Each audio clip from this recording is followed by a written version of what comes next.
اعوذ باللہ من الشیطان الرجیم بسم اللہ الرحمن الرحیم۔ اسلامک کمرشل لاء کے آج کی اس نشست میں ہم بینک کے ذریعے قسطوں پر گاڑی لینا، اس کے جواز کے حوالے سے بات چیت کریں گے اور مختلف مفتیان کرام کے جو فتاوی جات ہیں اس کی روشنی میں اس بات کا جائزہ لیں گے کہ وہ کون سی شرائط ہیں جن کی موجودگی میں بینک سے گاڑی لینا قسطوں کے اوپر یہ جائز ہے اور کن صورتوں میں ناجائز ہے۔ سامعین ذی قدر، بینک سے قسطوں پر گاڑی لینا شرعاً جائز ہے، لیکن اس کا ایک مخصوص طریقہ کار ہے اور اس کا طریقہ یہ ہونا چاہیے کہ آپ بینک سے یہ طے کر لیں کہ گاڑی کی کل قیمت کتنی مدت تک ادا کرنی ہے، یعنی مدت کا معلوم ہونا ضروری ہے اور گاڑی کی کل قیمت کا معلوم ہونا ضروری ہے اور ماہانہ یا سالانہ کتنی اقساط ادا کرنی ہے اس کا معلوم ہونا ضروری ہے۔ پھر بینک جس کمپنی سے گاڑی لے رہا ہے اس سے تمام معاملات بینک طے کرے گا۔ بینک کمپنی کو یکمشت ادائیگی کرے یا قسطوں میں، آپ کا اس سے کوئی تعلق نہیں ہونا چاہیے۔ اس حوالے سے علماء کرام نے کچھ شرائط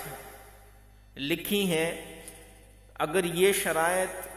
اس عقد میں یا اس کانٹریکٹ میں پوری ہو جائیں تو بینک سے قسطوں کے اوپر گاڑی لینا جائز ہے۔ جیسے کہ انشورنس والے لیکچر میں ہم نے اس بات کا جائزہ لیا تھا کہ نقد کے معاملے میں ادھار یا قسطوں پر خرید و فروخت کی صورت میں زائد قیمت مقرر کرنا شرعاً جائز اور درست ہے اور یہ سود کے زمرے میں نہیں آتا۔ تو اسی طرح یہی والا معاملہ یہاں پر بھی اپلائی ہوتا ہے جب آپ قسطوں پہ گاڑی خریدنا چاہیں گے بینک سے یا کسی بھی فائنانسنگ کمپنی سے۔ اس کے لیے شرط نمبر 1 ہے کہ بینک گاڑی شو روم وغیرہ جہاں سے بھی وہ خرید کر پہلے اپنے قبضے میں لے چکا ہو،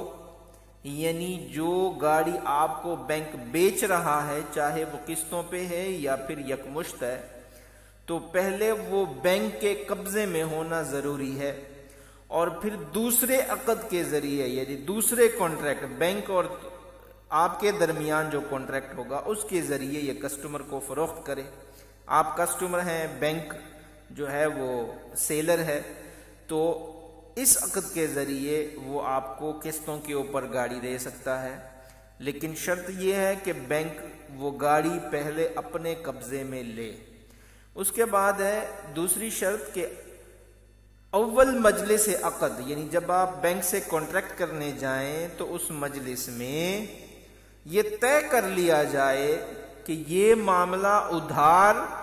اور قسطوں پر ہوگا، یعنی قسطیں آپ کو معلوم ہونی چاہیے کہ ٹوٹل کتنی قسطیں ہیں اور ہر قسط کی مالیت بھی طے کر لی جائے کہ ایک ایک قسط کتنی مالیت کی ہوگی اور ماہانہ قسط دینی ہے یا سالانہ قسط دینی ہے وہ مدت بھی آپ کو معلوم ہو، اور اس کے بعد ٹوٹل اقساط یعنی کتنے عرصے میں یہ اقساط مکمل ہونی ہے وہ عرصہ بھی آپ کو معلوم ہو،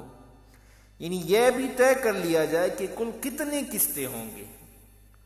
اس کے بعد ایک شرط ہے کہ کسی قسط کی تاخیر کی وجہ سے کوئی جرمانہ وغیرہ مشروط نہ ہو۔ ان شرائط کو ملحوظ خاطر رکھتے ہوئے بینک سے گاڑی قسطوں پر خریدنا بلا شبہ جائز ہے اور درست ہے، لیکن اگر ان شرائط میں سے کوئی ایک شرط بھی موجود نہیں ہوگی، یعنی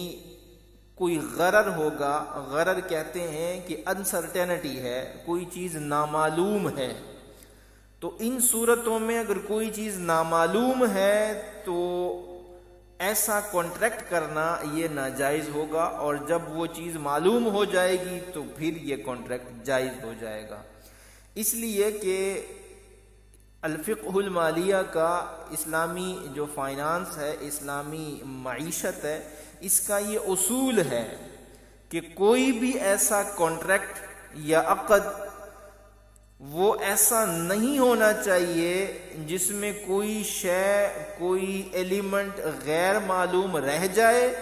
اور بعد میں سیلر اور پرچیزر کے درمیان معاملہ جھگڑے اور تنازع پر منتج ہو۔ تو اس چیز کا خیال رکھنا ہوتا ہے، اس لیے یہ شرائط ترتیب دی گئی ہیں تاکہ بینک اور کسٹمر کے درمیان جو معاملہ ہے وہ خوش اسلوبی کے ساتھ اور اعتماد کے ساتھ ختم ہو اور اس میں کوئی جھگڑا وغیرہ پیدا نہ ہو سکے۔